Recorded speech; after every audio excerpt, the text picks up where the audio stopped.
ونعوذ بالله من شرور أنفسنا ومن سيئات أعمالنا. من يهده الله فلا مضل له ومن يضلل فلا هادي له. أشهد أن لا إله إلا الله وأشهد أن محمدا عبده ورسوله. اللهم صل على محمد وعلى كما صليت على إبراهيم وعلى آل إبراهيم إنك حميد مجيد. اللهم بارك على محمد وعلى آل محمد كما باركت على إبراهيم وعلى آل إبراهيم إنك حميد مجيد. فأعوذ بالله من الشيطان الرجيم. بسم الله الرحمن الرحيم.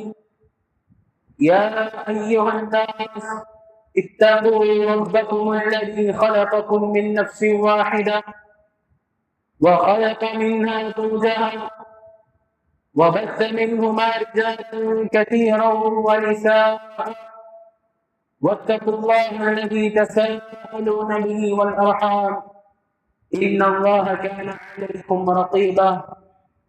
يا أيها الذين آمنوا اتقوا الله وقولوا قولا سديدا يصلح لكم أعمالكم ويغفر لكم ذنوبكم ومن يطع الله ورسوله فقد فاز فوزا عظيما. يا أيها الذين آمنوا اتقوا الله حق تقاته ولا تموتن إلا وأنتم مسلمون.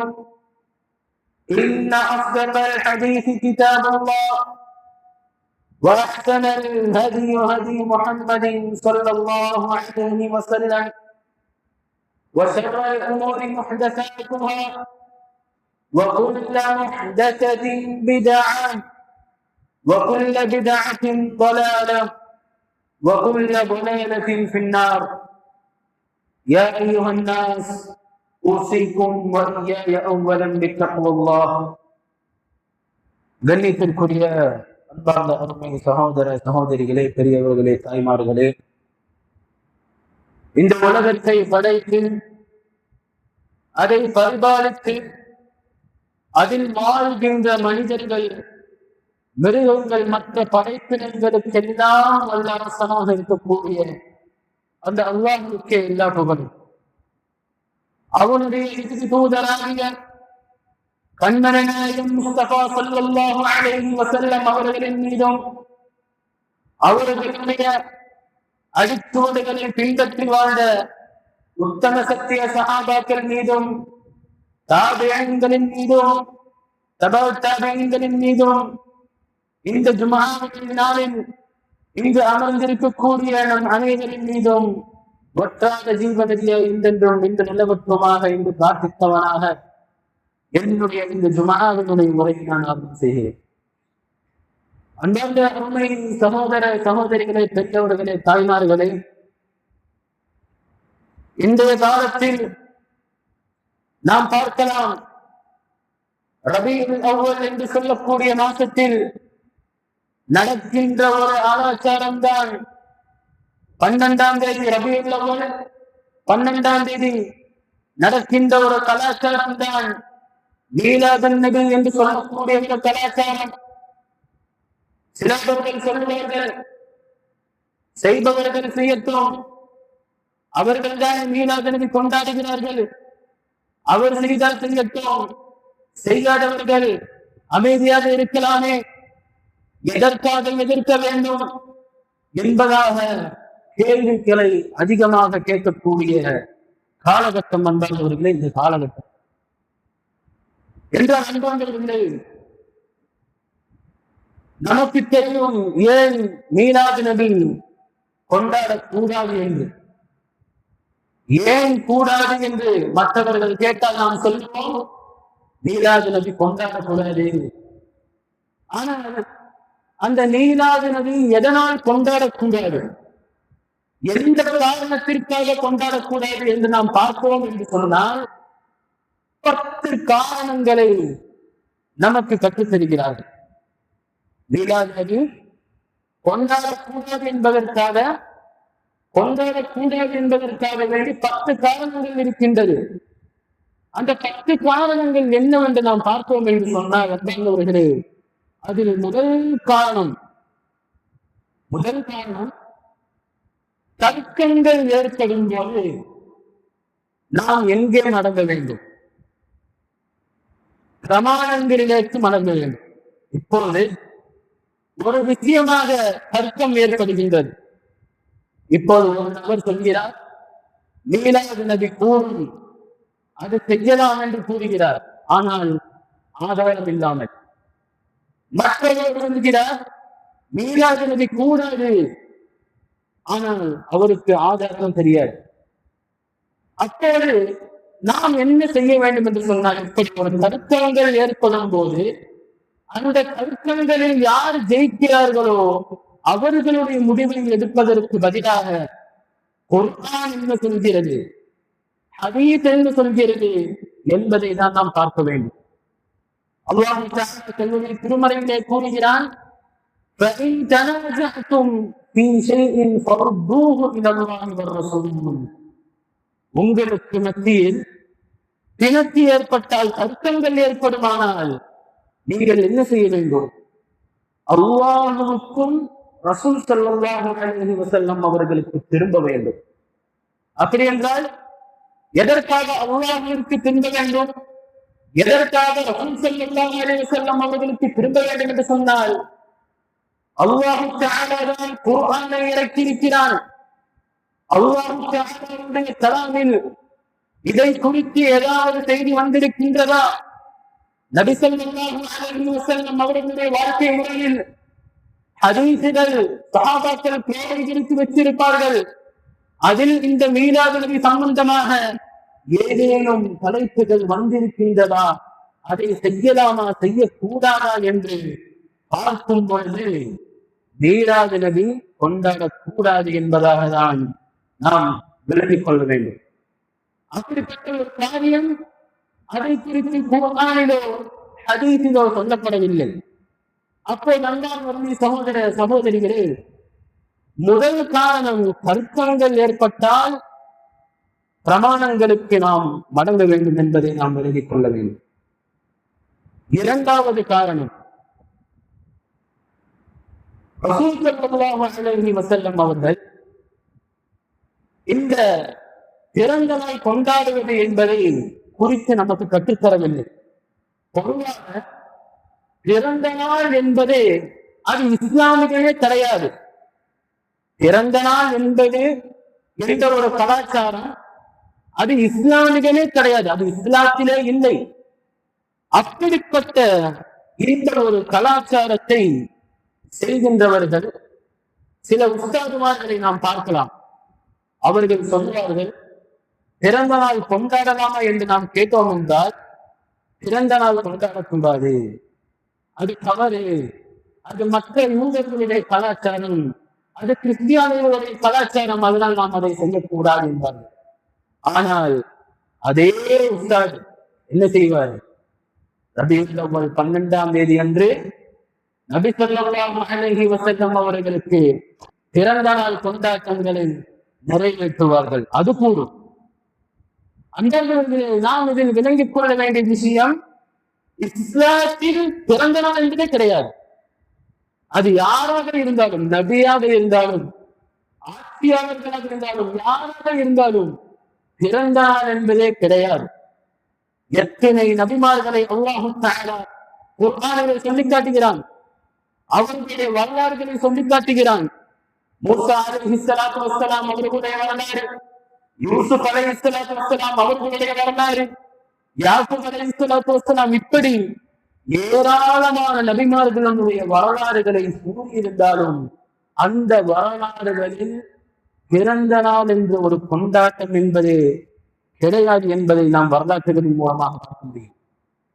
ஏன் நபி ஸல்லல்லாஹு அலைஹி வஸல்லம் அவர்களுடைய பிள்ளைகள் இப்ராஹிம், ஆசிம், அப்துல்லா, ருக்கையா, உம்மு குல்சும், ஃபாத்திமா இவர்கள் பிறந்ததற்கு பிறகு வருடம் வருடம் ஆகும்போது பிறந்த நாள் கொண்டாடினார்களா என்று பார்த்தோம் என்று சொன்னால் அதுவும் பார்க்க முடியாது.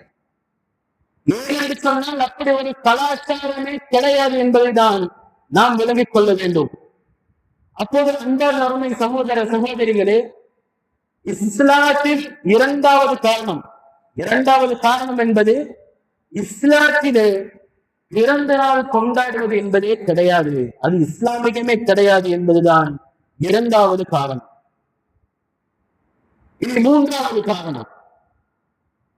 அல்லாஹ் தஆலா நமக்கு பூர்த்தியாக்கி கொடுத்த இந்த தீனில் புதிதாக ஒன்று கொண்டு வருவது. அந்த பூர்த்தியாக்கி கொடுத்த தீனில் மீலாது நபி கிடையாது. நபி ஸல்லல்லாஹு அலைஹி வஸல்லம் அவர்கள் ஆயிரக்கணக்கில் சஹாபாக்கள் நபி ஸல்லல்லாஹு அலைஹி வஸல்லம் அவர்களுக்கு முன்பில் நின்று கொண்டிருக்கும் பொழுது நபி அவர்கள் அவர்களை நின்று சாட்சியாக சொன்னார்கள். அல்லாஹ் தஆலா கூறினான், அல்-யௌம அக்மல்து லகும் தீனக்கும் வ அத்மம்து அலைக்கும் நிஅமதி வ ரதீது லகும் அல்-இஸ்லாம் தீனா. இன்றைய நாள் என்பது இந்த இஸ்லாம் அது பூர்த்தீகரிக்கப்பட்டு விட்டது, அது ஃபுல்லா கம்ப்ளீட்டடாக விட்டது. இன்னி அந்த ஒரு இஸ்லாத்துல புதிதாக எந்த ஒரு காரியமும் வரப்போவது கிடையாது, எந்த ஒரு ஹலாலும் வரப்போவது கிடையாது, எந்த ஒரு ஹராமும் வரப்போவது கிடையாது. அப்படி அல்லாஹ் தஆலா இந்த தீனை பூர்த்தீகரித்து விட்டார். 1400 வருடங்களுக்கு முன்பு அல்லாஹ் தஆலா இந்த தீனை பூர்த்தியாக்கியதற்கு பிறகு சஹாபாக்களுடைய காலகட்டத்தில் மீலாது நபி கிடையாது, தாபிஈன்களுடைய காலகட்டத்தில் மீலாது நபி கிடையாது, அவர்களை பின்பற்றி வந்த தபஅத் தாபிஈன்கள் அவர்களுடைய காலகட்டத்திலும் இந்த மீலாது நபி கிடையாது. ஹிஜ்ரா 300 தான் மௌலூது என்கின்ற ஒரு செயலே வருகிறது. சஹாபாக்களுடைய காலகட்டத்தில் அல்ல சகோதரர்களே, இமாம்களுடைய காலகட்டத்தில் வரவில்லை, அதற்கு பிறகு வந்ததுதான் இந்த மீலாது நபி. அப்படி நாம் அடிஸ்தானமாக நாம் பார்த்தோம் என்று சொன்னால், ஒருத்தர் தர்க்கித்து வருகிறார் என்று சொன்னால் குர்ஆனில் இருக்கிறதா, ஹதீஸில் இருக்கிறதா, சஹாபாக்கள் செய்திருக்கிறார்களா, தாபிஈன்கள் செய்திருக்கிறார்களா, இந்த 3 தலைமுறைகளில் செய்திருக்கிறார்களா என்று நாம் பார்த்தோம் என்று சொன்னால் அன்பார்ந்தவர்களே, அப்படி ஒரு காரியமும் மீலாது நபி என்று சொல்லக்கூடிய ஒரு செயல் அது நடந்ததே இல்லை என்பதாக தான் நாம் பார்க்க முடிகிறது. அதே மட்டுமல்லாமல் 4வது காரணம், நபி ஸல்லல்லாஹு அலைஹி வஸல்லம் அவர்கள் நமக்கு கற்றுத்தந்த ஒரு நியமத் என்னவென்று சொன்னால் எல்லா நன்மைகளையும் கற்றுத்தந்திருக்கிறார்கள். நன்மையை கற்றுத் தந்திருக்கிறார்கள், தீமையை கற்றுத் தந்திருக்கிறார்கள், தீமையை தடுப்பு கற்றுத் தந்திருக்கிறார்கள், எல்லாத்தையும் கற்றுத் தந்திருக்கிறார்கள்.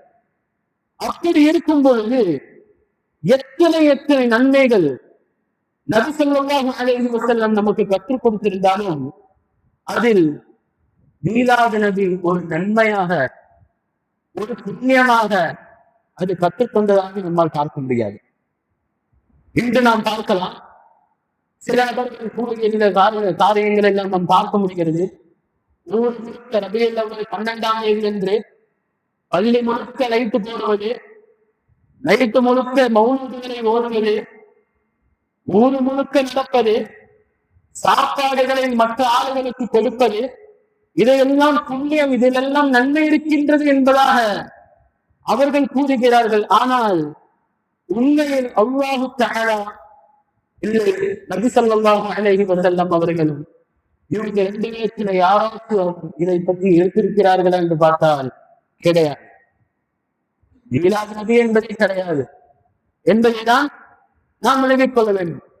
அப்படி ரசூல் ஸல்லல்லாஹு அலைஹி வஸல்லம் அவர்கள் கற்றுத்தராத ஒரு காரியத்தை செய்கிறார்கள் என்று சொன்னால் அல்லாஹ் தஆலாவும் கற்றுத்தரவில்லை, நபி ஸல்லல்லாஹு அலைஹி வஸல்லம் அவர்களும் கற்றுத்தரவில்லை.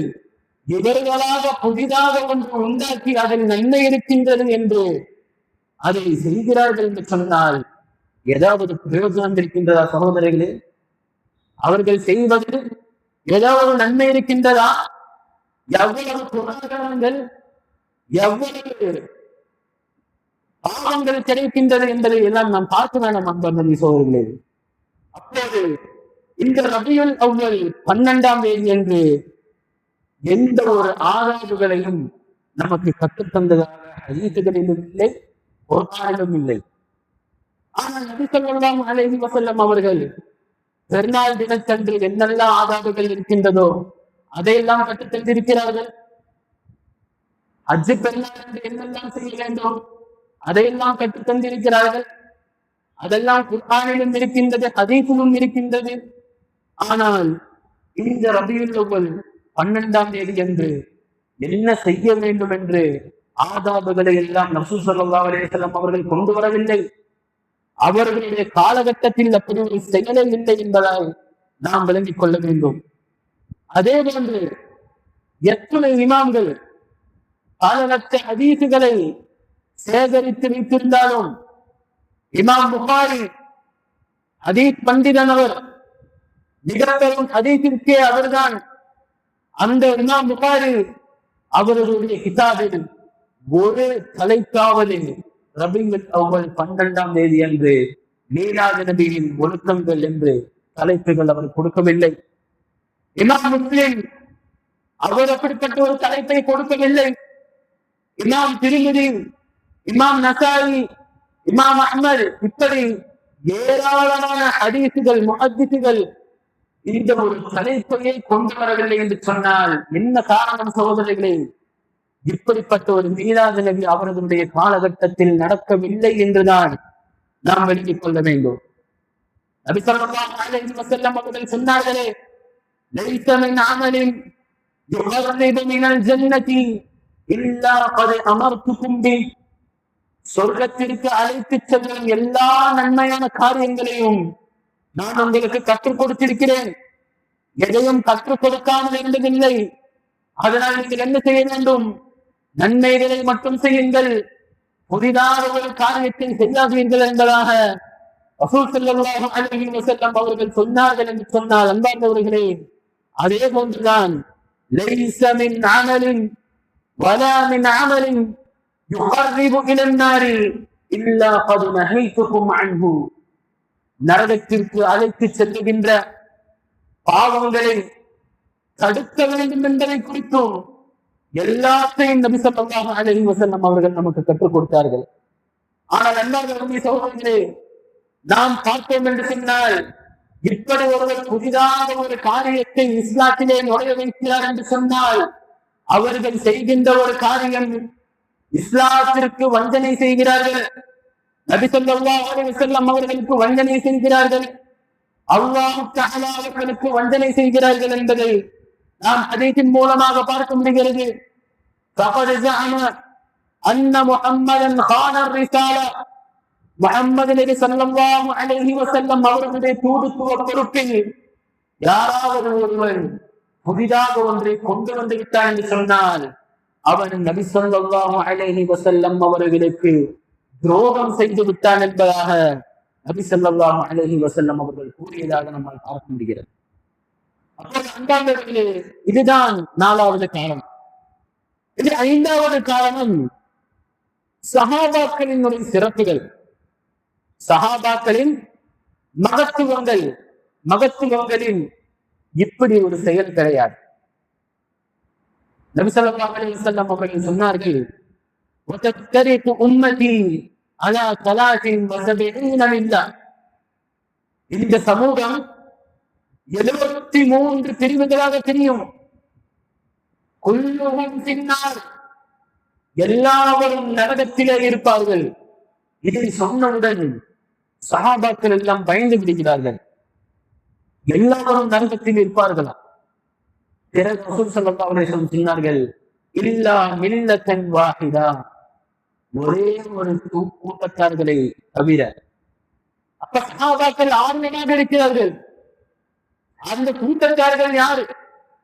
நரகத்திற்கு செல்லாமல் சொர்க்கத்திற்கு மட்டும் செல்லக்கூடிய அந்த கூட்டத்தார்கள் யார் என்று ரசூல் ஸல்லல்லாஹு அலைஹி வஸல்லம் அவர்களிடத்திலே கேட்கிறார்கள். மன் ஹிய யா ரசூலுல்லாஹ், அவர்கள் யார் ரசூலுல்லாஹ் என்று கேட்டபோது நபி அவர்கள் சொன்னார்கள், மா அன அலைஹி வ அஸ்ஹாபி, என்னுடைய நேர்மார்க்கத்தை பின்பற்றுபவர்களும் அந்த சஹாபாக்களுடைய நேர்மார்க்கத்தை பின்பற்றக்கூடிய நபர்களும் தான் நாளை சொர்க்கத்திற்குள்ளே நுழைவார்கள் என்பதாக நபி ஸல்லல்லாஹு அலைஹி வஸல்லம் அவர்கள் கூறினார்கள். அப்படிப்பட்ட அந்த சஹாபாக்கள், சிறப்புமிக்க சஹாபாக்கள், நபி ஸல்லல்லாஹு அலைஹி வஸல்லம் அவர்களுடைய காலகட்டத்தில் பஞ்சம் ஏற்பட்ட போது அவர்கள் தர்க்கித்தார்களா? இவ்வளவு எங்களுக்கு உணவில்லை, எங்களுக்கு தான தர்மம் செய்யவில்லை என்று அவர்கள் புலம்பினார்கள் என்று பார்த்தோம் என்று சொன்னால், அன்பானவர்களே, உணவு இல்லாவிட்டாலும் கூட வயிற்றில் கல்லுகளை கட்டிக்கொண்டு உணவை அருந்தியவர்களாக இருந்து கொண்டிருப்பார்கள் அந்த சஹாபாக்கள். ரசூல் ஸல்லல்லாஹு அலைஹி வஸல்லம் அவர்களுக்காக வேண்டி எதையும் செய்ய தயாராக இருப்பார்கள் அந்த மகத்துவமிக்க சஹாபாக்கள். அப்படிப்பட்ட அந்த சஹாபாக்களுடைய காலகட்டத்தில் இந்த வர ஈடாகின்றது, இப்படிப்பட்ட காரியம் இருக்கிறது என்று பார்த்தோமா என்று பார்க்கிறோம் என்று சொன்னால் ஒரு காரியமும் பார்க்க முடியாது. அவர்களுடைய காலகட்டத்தில் அப்படி இல்லை. ஹிஜ்ரா 110 அபு துஃபைல் ஆமிர் இப்னு வாசிலா அல்-லைசி என்று சொல்லக்கூடிய கடைசி சஹாபி ஹிஜ்ரா 110 மரணமடைகிறார். அந்த சஹாபி மரணமடைந்ததற்கு பிறகு சஹாபாக்களுடைய காலகட்டத்தில் இந்த மீலாது நபியை இந்த மீலாது நபி இருக்கின்றவர் என்று பார்க்கிறார்கள். பார்த்தால் இல்லை. அதற்கு பிறகு வந்து தாபியீன்களுடைய காலகட்டத்தில் பார்க்கிறார்கள், இல்லை. தபவு தாபியீன்கள் இமாம்களுடைய காலகட்டத்தில் பார்க்கிறார்கள், இல்லை.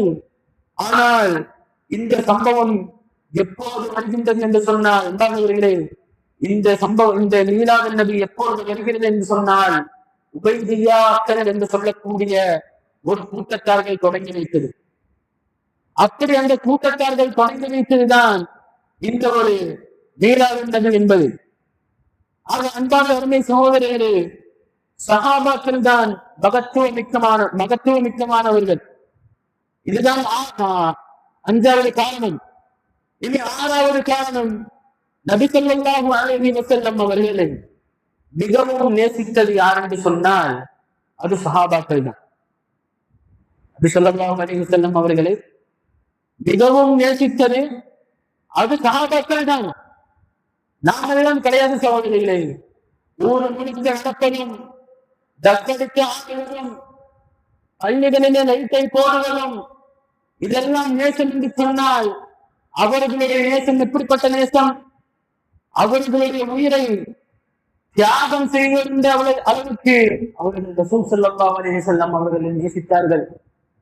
நீங்கள் ஒரு விடுதலை தங்கத்தை எடுத்துக்கொண்டு போய் நீங்கள் தான தர்மங்களை செய்தாலும் சஹாபாக்கள் ஒரு முத்தளவு, ஒரு கையளவு தான தர்மங்களை செய்தார்கள் என்றால் அவர்களுக்கும் நமக்கும் மத்தியில் அவர்கள் தான் பல மடங்கு நன்மை பெற்றவர்களாக இருப்பார்கள். ஏனென்று சொன்னால் இதுதான் காரணம். அவர்கள் தான் நபி ஸல்லல்லாஹு அலைஹி வஸல்லம் அவர்களை மிகவும் நேசித்தார்கள். அன்பான அருமை சகோதரர்களே, அபூ சுஃபியான் ரலியல்லாஹு அன்ஹு அவர்களிடத்தில் கேட்கப்படுகிறது. அவர்கள் சொல்கிறார்கள், மா ரஅய்து இலன் நாஸி அஹதன் யுஹிப்பு அஹதன் கஹுப்பி அஸ்ஹாபி முஹம்மதின் முஹம்மதா. ரசூல் ஸல்லல்லாஹு அலைஹி வஸல்லம் அவர்களுடைய சஹாபாக்கள் அவர்கள் எப்படிப்பட்டவர்கள் என்றால், ரசூல் ஸல்லல்லாஹு அலைஹி வஸல்லம் அவர்கள் தான் அவர்களுக்கு எல்லாமே.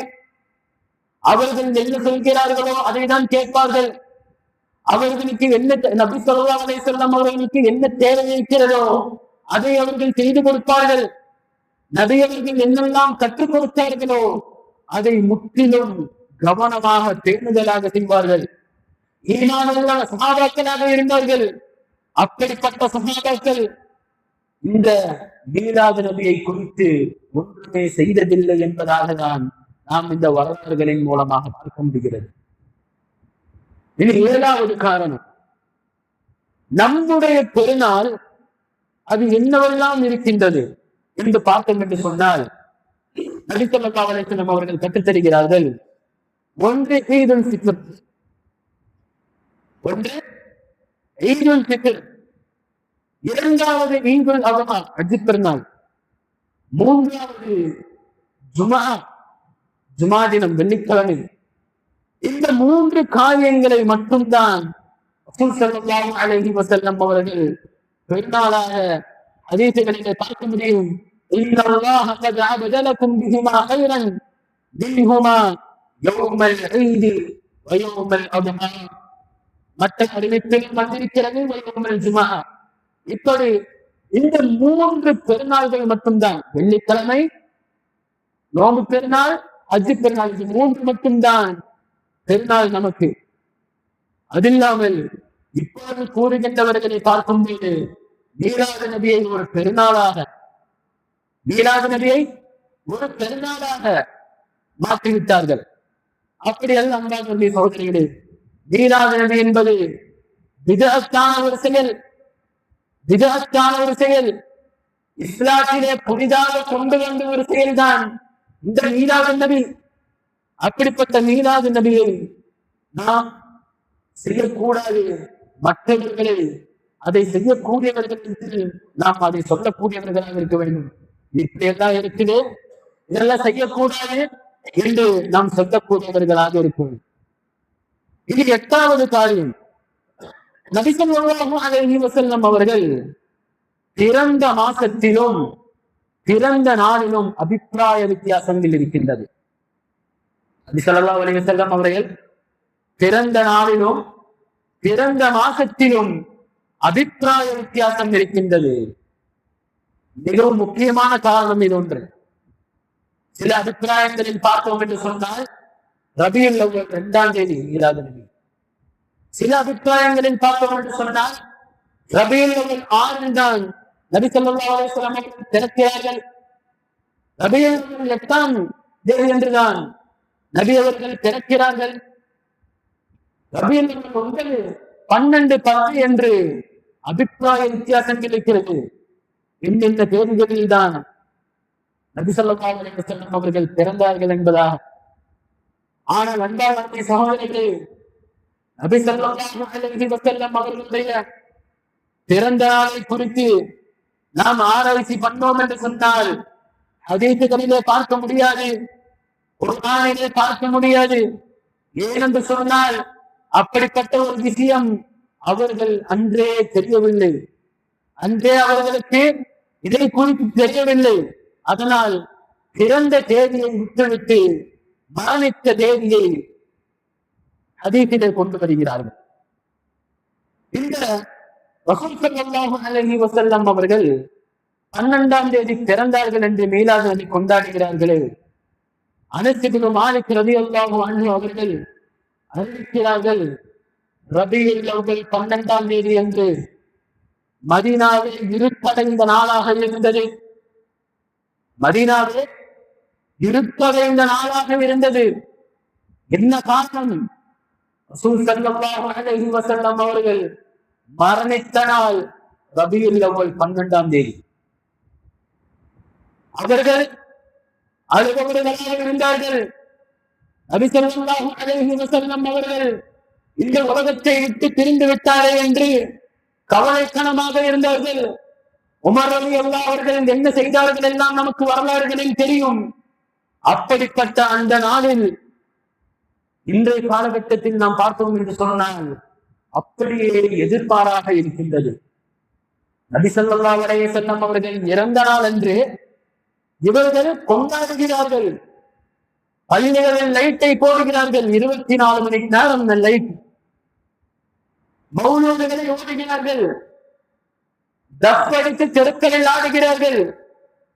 இதையெல்லாம் புண்ணியம் என்று அவர்கள் செய்கிறார்கள் என்று சொன்னால் ஏதோ ஒரு பிரயோஜனம் இருக்கின்றதா என்பதை நாம் யோசித்து பார்க்க வேண்டாமா சகோதரர்களே?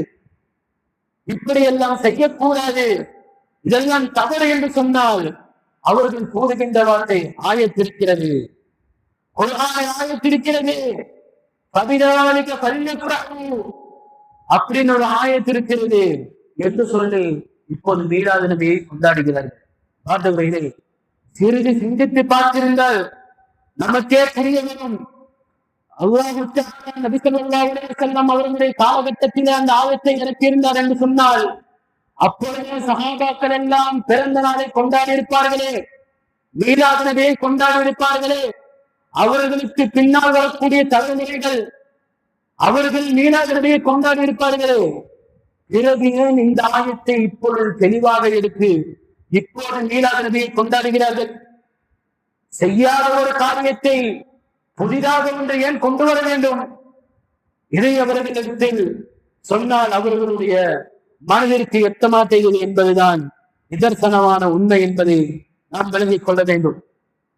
ஆக அன்பார்ந்த சகோதரர்களே, இப்படிப்பட்ட காரியங்களிலிருந்து நாம் விலகி இருக்க வேண்டும். இதை தவறு என்று மற்ற நபர்களிடத்தில் சொல்ல வேண்டும். இதை குறித்து நாம் படித்தோம் என்று சொன்னால் நம்முடைய தலைமுறைகளுக்கு அதை பகிர்ந்து கொடுக்கக்கூடிய பாக்கியத்தை ரஹ்மான் உங்களுக்கும் எனக்கும் தந்திருப்பானாக என்று இந்த முதல் ஜும்ஆவினுடைய உரையை நான் நிறைவு செய்கிறேன்.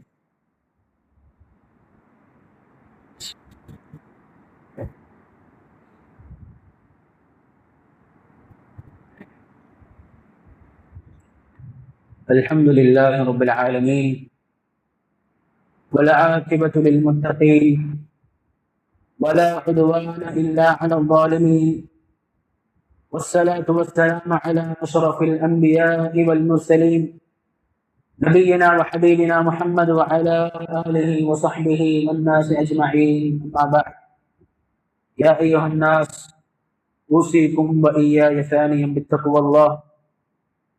கண்ணியத்திற்குரிய அன்பார்ந்த சகோதர சகோதரிகளே, பெரியவர்களே, தாய்மார்களே, முதலாவது ஜும்ஆவினுடைய உரையில் மீலாது நபி ஏன் கூடாது, அதற்குண்டான 10 காரணங்களை குறித்து அதில் 8 காரணங்களை நாம் முதலாவது ஜும்ஆவினுடைய உரையில் நாம் பார்த்தோம்.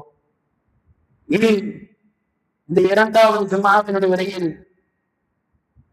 9வது காரியம் என்னவென்று சொன்னால், இதனுடைய தொடக்கக்காரர்கள் ஒழுக்கமானவர்கள் இல்லை. இந்த மீலாது நபியை முதலாக கொண்டு வந்தார்களே, அவர்கள் ஒழுக்கமானவர்கள் இல்லை. நாம் வரலாற்றுகளில் பார்க்க முடியும், ஹதீசுகளில் பார்க்க முடியும். ஹைருன் நாஸி கர்னி தும்மல்லதீன யலூனஹும் தும்மல்லதீன யலூனஹும். தலைமுறைகளில் மிகச் சிறந்த தலைமுறை யார் என்று சொன்னால் அது சஹாபாக்கள் தான். அது சஹாபாக்களினுடைய தலைமுறைகள் தான். அப்படிப்பட்ட அந்த சஹாபாக்கள் அடுத்து வந்த இந்த தொடங்கிய இந்த உகைதியா என்று சொல்லக்கூடிய இவர்களுக்கே இவர்கள் ஒரு பெயரை வைத்து விட்டார்கள், பாத்திமியாக்கள். இவர்களை ஒரு நாட்டின் ஒரு இஸ்லாத்தை உண்டாக்கி விட்டார்கள், பாத்திமியாக்கள். கேட்டால் என்னெல்லாம் அந்த பாத்திமியாக்கள் இருக்கின்றது? மதுவை ஹலாலாக்கி இருக்கிறார்கள், விபச்சாரத்தை ஹலாலாக்கி இருக்கிறார்கள், சிலைகளை வணங்கலாம் என்று ஹலாலாக்கி இருக்கிறார்கள், மீலாது நபி கொண்டாடலாம் என்று இன்னும் பல பல காரியங்களை எதெல்லாம் ஹலாலோ அதெல்லாம் ஹராமாக்கி விட்டு எதெல்லாம் ஹராமோ அதை எல்லாத்தையும் ஹலாலாக்கிய ஒரு குற்றத்தார்கள் தான் இந்த பாத்திமியாக்கள்.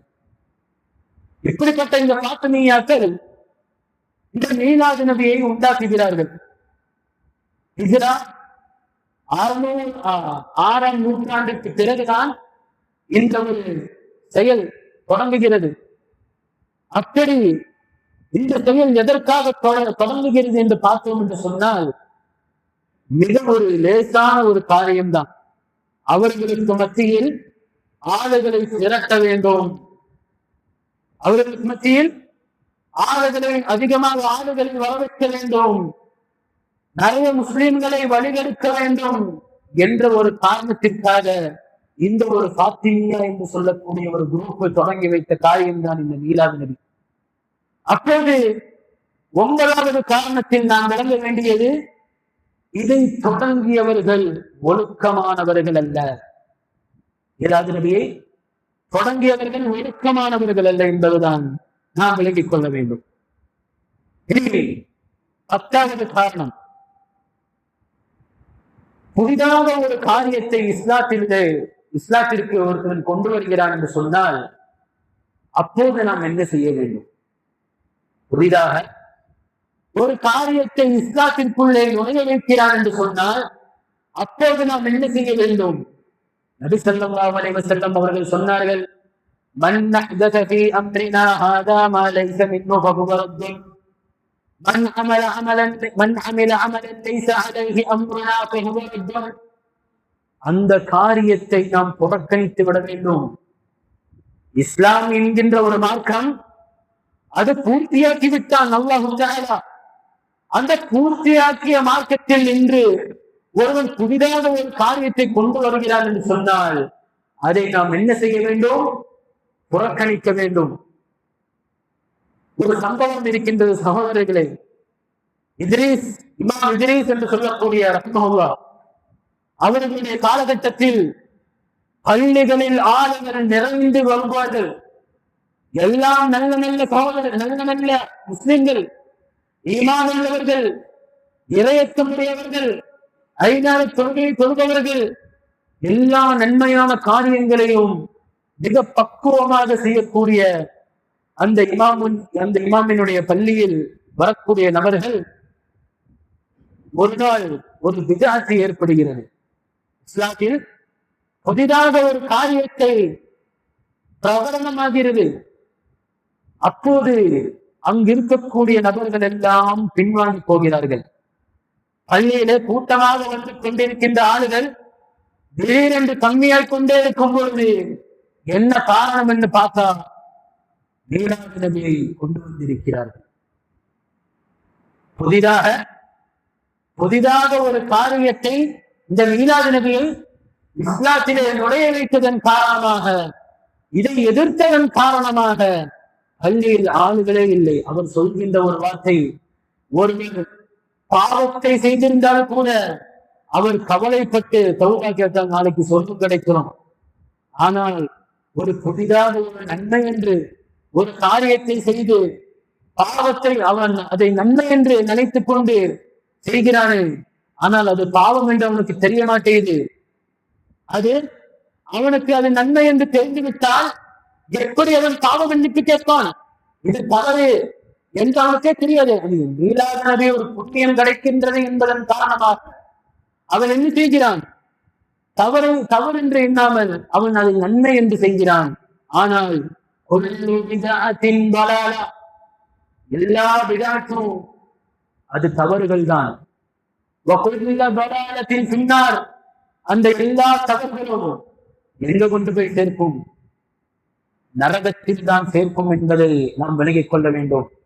அப்போது நீங்கள் இது புண்ணியம் இருக்கின்றது, இந்த மீலாது நபியில் நன்மை இருக்கின்றது, ஊர் முழுக்க சாப்பாடு கொடுத்த நன்மை இருக்கின்றது, பௌலங்களை ஓடினால் நன்மை இருக்கின்றது என்று செய்தால் அது பாவமாக மாறுகின்றது என்பதை அவர்கள் விளங்கவில்லை என்பார்களே. அப்பொழுது ஒருவன் பாவம் செய்து விட்டால் அவன் பாவ மன்னிப்பு தேடி தௌபா கேட்டால் அவனுக்கு மன்னிப்பு கிடைக்கும். ஆனால் ஒருவன் விதத்தை செய்தால் மன்னிப்பு கிடைக்காது. அன்பான அருமை சகோதரர்களே, இதை நாம் இப்பொழுது இருக்கக்கூடிய உஸ்தாதமார்களிடத்திலே சொன்னால் இது விதத்தாக்கும், இது செய்யக்கூடாது, தவறாக்கும் என்று சொன்னால் அவர்கள் சொல்லுகின்ற வார்த்தை பிதாத்துன் ஹஸனா, நல்ல பிதாத்து. பிதாத் என்றாலே கவாலத்து தான், தவறுதான். இதில் அதிலிருந்து ஒரு பாட்டு பிதாத்துன் ஹஸனா, இது பிதாத்துன் ஹஸனா தான், நல்ல தவறுதான். இப்படி சொல்வார்கள். அர்த்தத்தை பார்த்தால் நல்ல தவறுதான், இது செய்யறதுல என்ன தவறு இருக்கு? நல்ல தவறுதான அப்படி. சகோதரர்கள், அல்லாஹ் காக்க வேண்டும், அவர்களுக்கெல்லாம் ஹிதாயத்தை கொடுக்க வேண்டும். பிதஅத்துன் ஹஸனா என்று சொல்லிக்கொண்டு கலாச்சாரங்களை செய்கிறார்கள் என்று சொன்னால் அன்பார்ந்தவர்களே, அல்லாஹ் தஆலா அவர்களை பாதுகாக்க வேண்டும். எத்தனை இளைஞர்கள், எத்தனை சகோதரர்கள் பிதஅத்தின் பக்கம் மூழ்கி இருக்கிறார்கள். சொன்னால் அவர்கள் கூறுகின்ற வார்த்தை, எங்களுடைய அறிவுக்கு அது எத்த மாட்டேது, எங்களுடைய அறிவுக்கு அது எத்த மாட்டேது. அடிப்படையான ஒரு காரியத்தை புரிந்தாலே போதும், அசுலை நாம் புரிந்தாலே போதும், இந்த மீனாத நபி குர்ஆனிலும் ஹதீஸிலும் வந்திருக்கிறதா, இது அது சம்பந்தம் ஹதீஸிலே ஏதோ ஒரு தலைப்பிற்கீழே வந்திருக்கிறதா என்று பார்த்தாலே போதும். நாமெல்லாம் யாரு? அல்லாஹுவை பின்பற்றுபவர்களும் பின்பற்றுபவர்கள் தான் நாம்.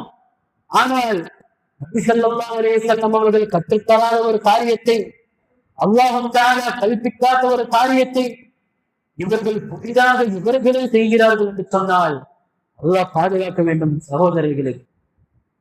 ஆக இப்படிப்பட்ட இந்த மீலாது நபி என்பது அது இஸ்லாத்திலே கிடையாது என்பதை நாம் விளங்கிக் கொள்ள வேண்டும். அது பித்அத் என்று நாம் விளங்கிக் கொள்ள வேண்டும். அது தவறு, அதை செய்தால் நரகம் கிடைக்கும் என்பதை விளங்கிக் கொள்ள வேண்டும். இதை அறிந்திருக்கக்கூடிய சகோதரர்கள் எல்லாம் அவர்களுடைய தலைமுறைகள் வீட்டிலே சொல்லுங்கள். வீட்டிலே சில நபர்கள் மீலாது நபி கொண்டாடாதவர்களாக இருப்பார்கள், சில நபர்கள் கொண்டாடுபவர்களாக இருப்பார்கள்.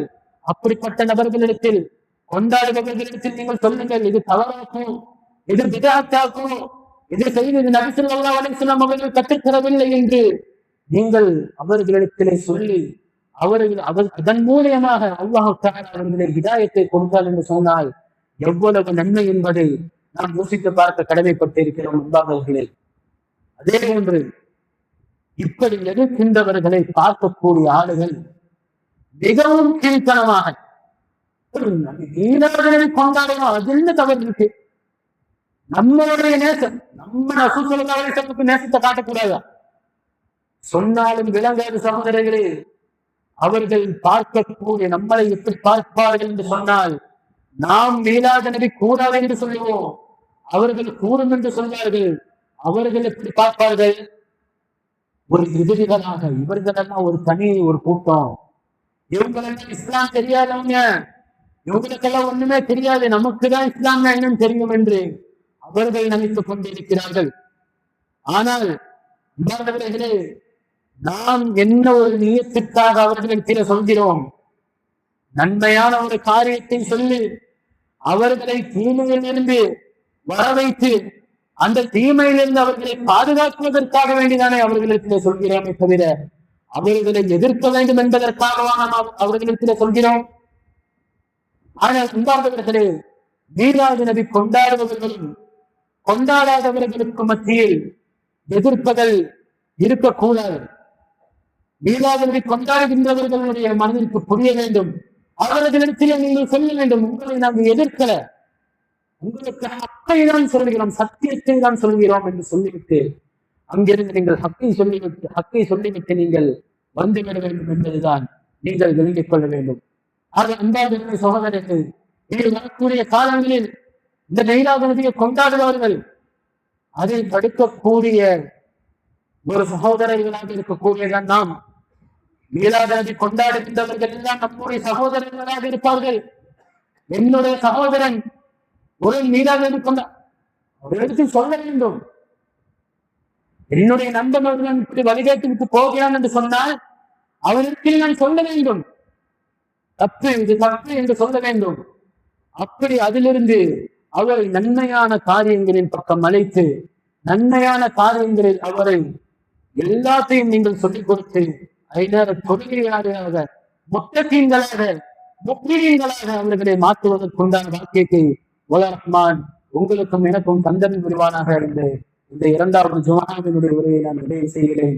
இன்னல்லாஹ யஅமுரு பில் அத்லி வல் இஹ்சான் வ ஈதாஇ ذில் குர்பா வ யன்ஹா அனில் ஃபஹ்ஷாஇ வல் முன்கரி வல் பகி يعظكم لعلكم تذكرون ولذكر الله أكبر والله يعلم ما تصنعون. أقم الصلاة.